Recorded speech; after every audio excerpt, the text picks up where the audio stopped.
Cancer, welcome back po dito sa Gemma's Cake Tarot and Vlogs. Kamusta ka ngayon? I hope na sa mabuti kang kalagayan, pampisikal, mental, emosyonal, o spiritual man yan. Ang video po natin na ito ay para lamang sa mga zodiac signs na Cancer na may mga malalawak na kaisipan. Kaya po kung hindi kayo makaresonate, try nyo pong panoorin yung inyong other signs, Moon, Rising, and Venus. At kung hindi pa po kayo nakasubscribe or bago lamang po kayo dito sa ating channel, please subscribe and hit the bell button para lagi po kayong updated every time na meron tayong uploads.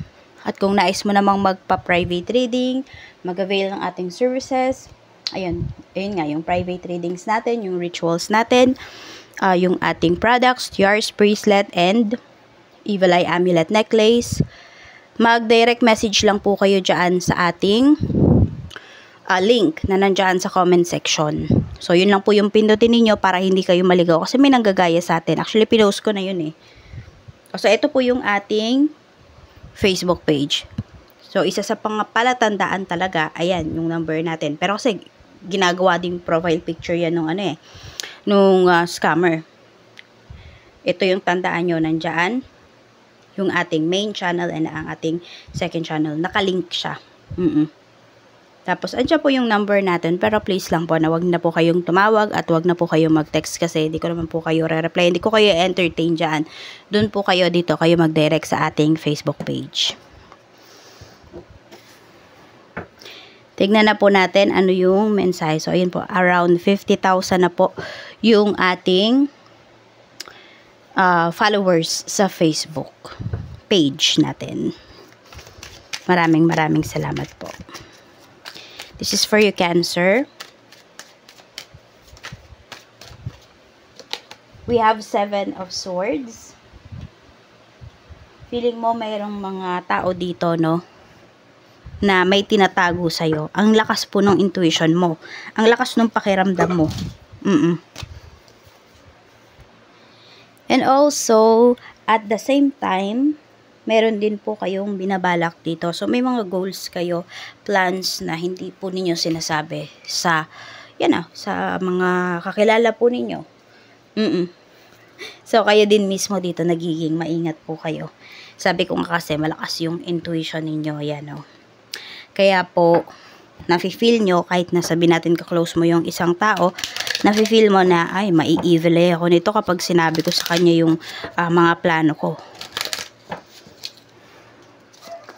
We have yes. Oo, yes daw talaga. Tama yung ginagawa mo na pagsisikreto towards sa mga goals mo, towards sa mga gagawin mo pa.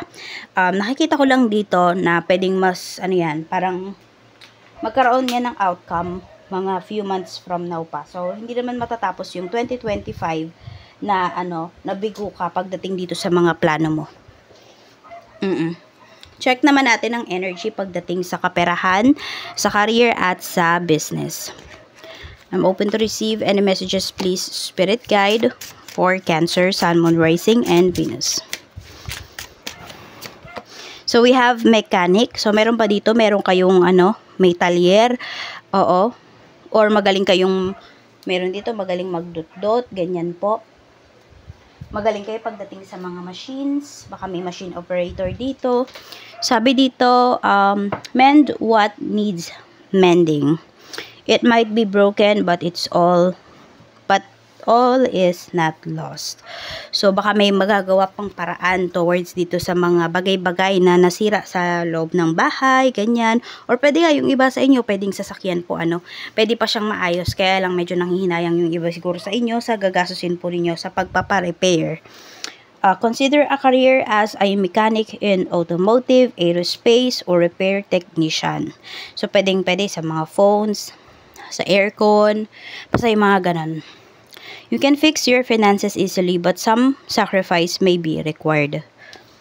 Ayan, ano ba ang sinasakripisyo nyo ngayon? Diba? Para mas mapaganda pa yung inyong kaperahan. So, some of you po, ano yung tawag doon? Delayed gratification. For some of you naman, pwedeng lumayo kayo sa inyong family para mas kumita kayo ng malaki.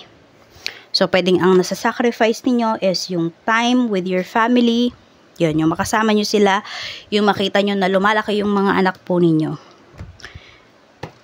sacrifice po talaga. So, tingnan natin kapag sa kaperahan, we have 6 of Cups. So, marami pa ba kayong pinag-aaral? Ganyan po.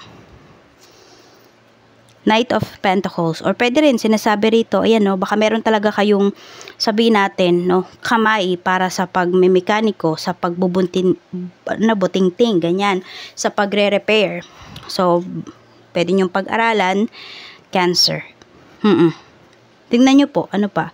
Ano ba yung strength niyo? Ano ba yung pwede ninyong pagkakitaan dito? Some of you, pwedeng meron lang kayong babalikan dito na dati nyong pinagkakakitaan. So, parang, I don't know, kung ganito din yung, yung reading ninyo last time, na nasabi ko na parang meron kayong babalikan. Hindi ko alam kung sa inyo ko ba nasabi yon. So, kung yun nga yun, so, tignan nyo na po talaga. I-review po ninyo kung ano ba yung bagay na yon na pwede nyong balikan, na pwede ninyong pagkakitaan this time. Okay naman po yung kaperahan. Ayan, sinasabi lang dito, pwede kayong magdagdag ng other source of income. 9 of Cups, pagdating to sa career. Sa career mo naman, masabi natin na wala ka namang maipipintas. At wala din silang maipipintas sa'yo. Ito kasi tahimik ka lang dito, ginagawa mo lang talaga yung trabaho mo, yung best mo. Marunong ka makisama. Tapos, ayun nga, more on tahimik ka lang, no? Yun siguro yung goal mo na ngayon. Manahimik. At magpayaman na lang. Cancer. 10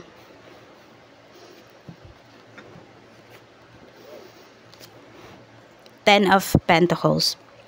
So, meron po dito meron dito, nayayaman naman po kayo sa pagtatrabaho. Yes, kasi di naman talaga lahat sa atin ay para sa business.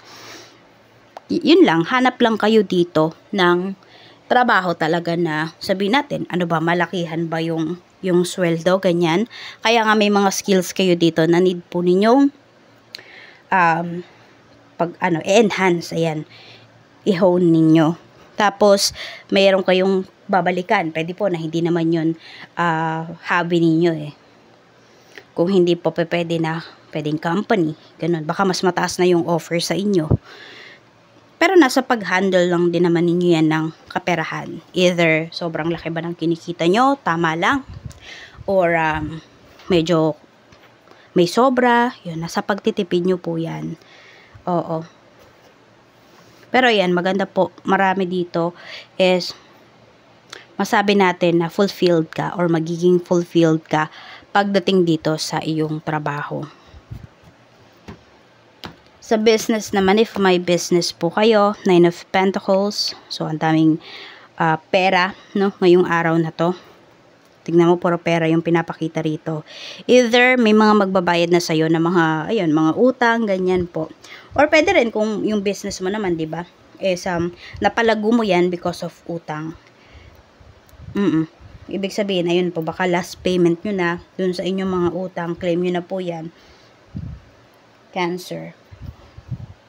Makakabayad na po yung iba sa inyo or may magbabayad sa inyo today. We have 5 of Cups. And ito, meron dito. Kung sino man yung magbabayad sa inyo, or kayo yung makakabayad, parang pinapangako nyo dito sa sarili ninyo na hindi na mauulit. Hindi ka na ulit mangungutang. You will try your best na hindi na makapangutang. Kasi nakaka-stress din naman talaga, 'di ba? Kapag may utang tayo. So tingnan naman natin pagdating sa love life. Kamusta po ang love life? Okay. Kamusta po ang love life ni Cancer?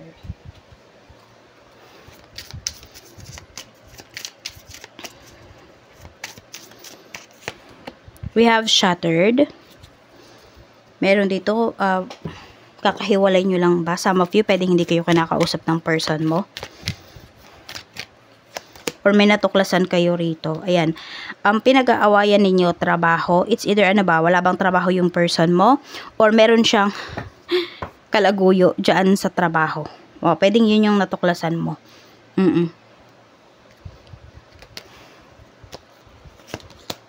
5 of Pentacles. So, dapat nyo pong pagtuunan ng pansin ngayon is, okay, tingnan mo kung sino yung mga tao nung wala ka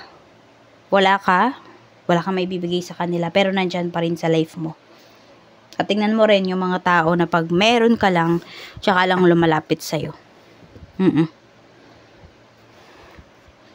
Tingnan mo rin yung mga tao na, yun, yung give and take. No, hindi lang take ng take. Tapos, dapat mong iwasan, kasi yung iba nga sa inyo, baka maano kayo dito matukso or mapalapit kayo sa isang taong committed na, either karelasyon man yan or asawa, mag-iingat po kayo. Dapat nyo nang iwasan kung alam ninyo na yung isang tao na to may asawa na or may karelasyon na siya. Kasi baka po kayo yung maging sanhi ng paghihiwalayan. Meron dito.